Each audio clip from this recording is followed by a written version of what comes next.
Hey everybody, welcome back to the channel. Before we dive into the catastrophic implosion of the Cleveland Browns this past Sunday, I need to hit you with the absolute heart of the matter right up front.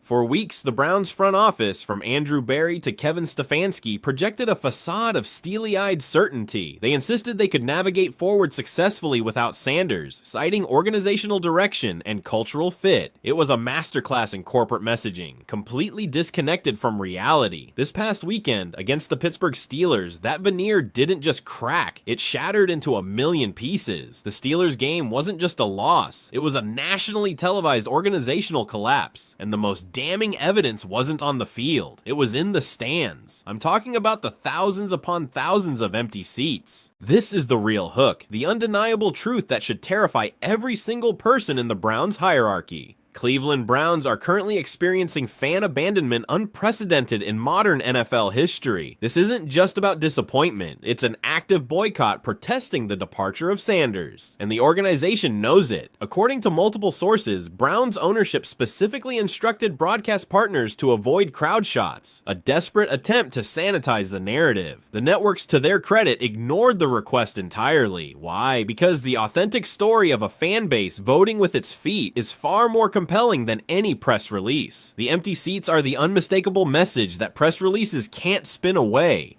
Now, let's talk about the desperation level, because the ticket pricing data is nothing short of explosive. Analysts pointed out seats originally priced at $380 were literally available for $35. $35 for a divisional rivalry game against Pittsburgh. Premium club seats dropped from $275 to $58. Upper deck tickets were practically being given away through promotional partnerships. Yet, even these embarrassingly low prices couldn't fill the stands. Season ticket holders weren't just taking a loss, they were listing seats at massive losses, symbolically cutting emotional ties with the franchise. A ticketing executive stated bluntly, and I quote, "This isn't market correction. This represents complete demand evaporation. Cleveland's fan base is sending an unmistakable message. They didn't just stop showing up, they actively walked away." The performance on the field was a perfect mirror of the atmosphere. Absolutely disastrous. The Browns' offense looked completely lifeless against Pittsburgh's defense. The opening drive was 3 plays, negative yardage, punt, second possession, false start, penalty, sack, incompletion, punt. Third series, fumbled exchange, desperation throw intercepted. This pattern continued relentlessly. Cleveland managed barely 50 total yards the entire first half against a divisional opponent playing vanilla defensive schemes without exotic pressure packages. Without Shedeur, the team lacked energy, leadership, and any spark of excitement. The quarterback, and I'm deliberately protecting the identity of the remaining players here, demonstrated zero confidence, panicked decision-making, and negative pocket presence. Receivers were running open, but the quarterback was missing reads entirely. Protection was holding adequately, yet the quarterback was scrambling unnecessarily into pressure. Every fundamental aspect was completely broken simultaneously. This wasn't a talent deficiency, this was a preparation failure, a leadership vacuum, and organizational dysfunction manifest. The contrast was deliberately cruel. The Steelers' offense efficiently moved the football, controlled possession, and scored methodically. Nothing spectacular, just professional execution. Meanwhile, the Browns appeared utterly disorganized, confused by basic alignments, and unable to execute elementary concepts. Troy Aikman stated during the third quarter, "I'm watching professional football players look completely lost." That is a devastating assessment from a legendary quarterback who recognizes dysfunction when he sees it. It represents organizational failure at every single level. The final score tells only part of the story. Steelers 31, Browns 3. Cleveland's lone points came from a field goal following a Pittsburgh fumble inside their own 20. The Browns offense never crossed midfield under their own power the entire second half against their biggest rival. They didn't just lose, they were humiliated on national television. The total yardage was 134. First downs, 6. Third down conversions, 1 of 3. Turnovers, 4. These aren't competitive statistics. These represent a systematic failure at every organizational level. One NFL insider summed it up bluntly after the game. This is what happens when you let your franchise player walk away. Sanders wasn't just a quarterback, he was the brand. Without him, the Browns are invisible. That assessment cuts directly to the core issue. Shedeur Sanders represented more than a talented player. He embodied hope, excitement, and marketability. His presence generated engagement. Fans purchased tickets specifically to watch him. Television audiences tuned in to see what he would accomplish. Media covered Cleveland anticipating his development. He was the story that made Cleveland relevant. Without him, the Browns offer nothing compelling whatsoever.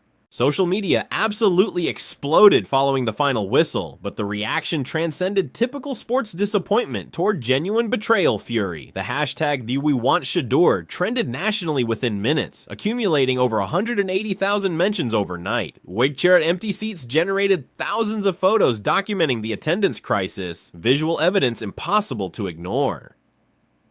Fire Stefanski trended all night with furious fans demanding accountability. Cleveland's community wasn't merely upset, they were organizing, mobilizing, and demanding a comprehensive organizational overhaul. One viral fan post perfectly captured the sentiment, and it hits hard. "I paid to watch Sanders. If he's gone, I'm gone too. And judging by those empty seats, so is everyone else." That comment received 47,000 likes, 12,000 retweets, and thousands of replies echoing identical frustration. Another viral video showed Browns supporters burning their own Browns gear, orange and brown flames, outside the stadium following the game while chanting "Shedeur or nothing." Local news crews covered the fan protests live. This was not typical post-loss frustration. This represented a complete franchise rejection from its own community.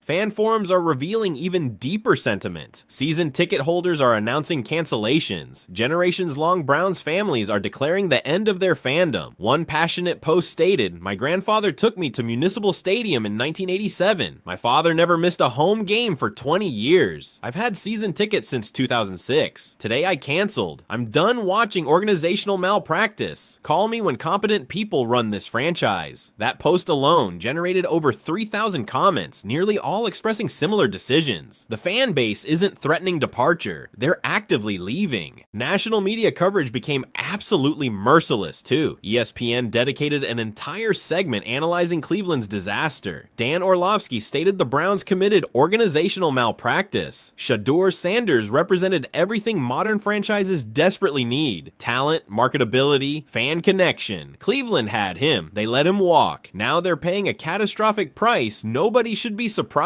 about. Stephen A. Smith delivered a characteristically passionate monologue that went viral instantly. "This is blasphemy. You had a franchise quarterback. You had the future and you threw it away because of coaching ego. Now look at your stadium. Empty. Look at your offense. Pathetic." The Browns underestimated Sanders' impact, and Cleveland is learning that the hard way. His commentary resonated because it captured exactly what frustrated fans felt watching organizational self-destruction.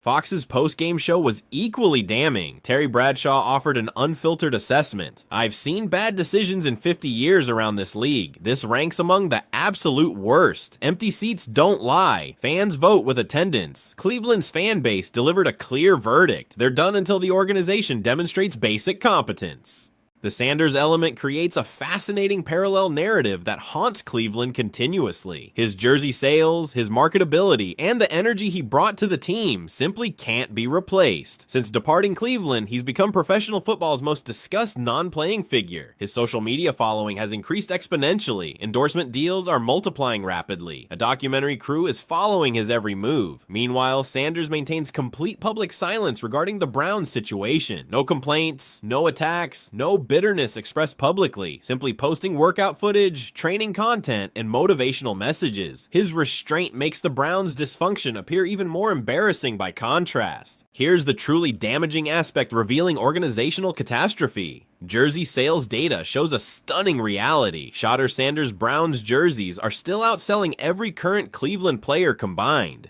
Fans are purchasing them despite his departure. Some are wearing them to games as a protest statement. Others are collecting them, representing what could have been. Retailers are reporting unprecedented demand for a player no longer on the roster. One merchandising executive stated, "In 23 years working sports retail, I've never witnessed anything remotely like this. People are buying jerseys as a memorial to the franchise's lost future. That's devastatingly sad and financially significant simultaneously." Television ratings tell an equally devastating story. Browns vs. Steelers typically ranks among the season's most watched regular season matchups. Sunday's game posted the lowest viewership for this rivalry in 19 years. Local Cleveland market ratings dropped 38% compared to the previous season. The national audience declined 27%. Network executives are reportedly furious regarding the ratings collapse, which affects advertising revenue, primetime scheduling decisions, and future Cleveland broadcast commitments. Now, ownership faces a nightmare scenario they created entirely themselves. Angry fans boycotting games, crashing attendance affecting revenue across every category, plummeting TV ratings, damaging broadcast partnerships, and a roster that looks completely lost without leadership, direction, or competitive fire. Corporate sponsors are reportedly requesting meetings to discuss partnership futures. Local businesses dependent on game day traffic are expressing concerns regarding the economic impact. The organizational failure is extending beyond football toward a comprehensive commercial disaster.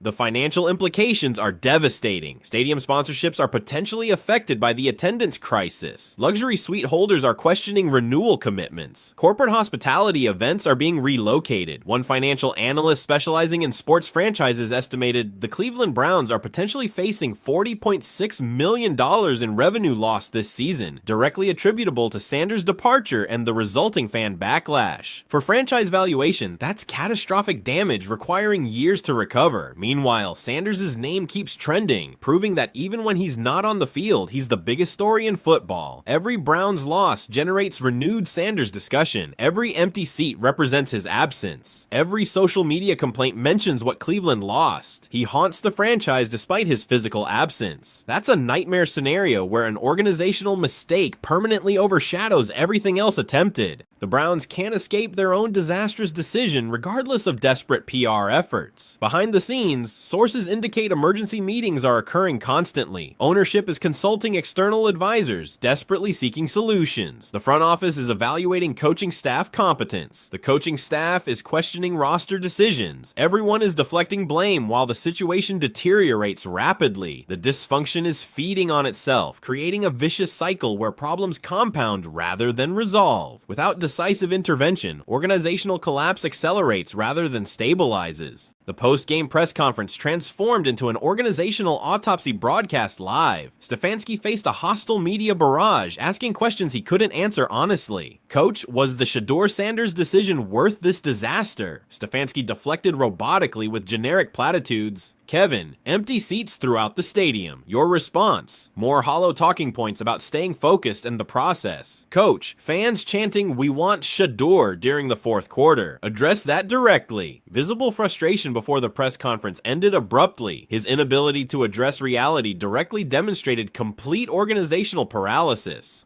The locker room atmosphere was reportedly toxic following the humiliation. Veterans were avoiding media entirely. Younger players were offering hollow platitudes. Team leaders were visibly frustrated but unwilling to address the Sanders situation directly. One anonymous player told a local reporter, "We know what everyone's thinking. We're thinking it too. This didn't have to happen this way. Now we're living with the consequences of decisions we didn't make." That's a damning statement revealing internal frustration matching the external criticism. The organizational hierarchy appears completely fractured beyond repair. Stefanski's authority is questioned by players, fans, and media simultaneously. Barry's credibility is damaged by an inability to prevent a foreseeable disaster. Jimmy Haslam's interference is creating an impossible working environment. There is no clear leadership establishing a direction forward. Every decision is scrutinized. Every statement is analyzed for hidden meaning. This is not a sustainable organizational structure for a professional franchise.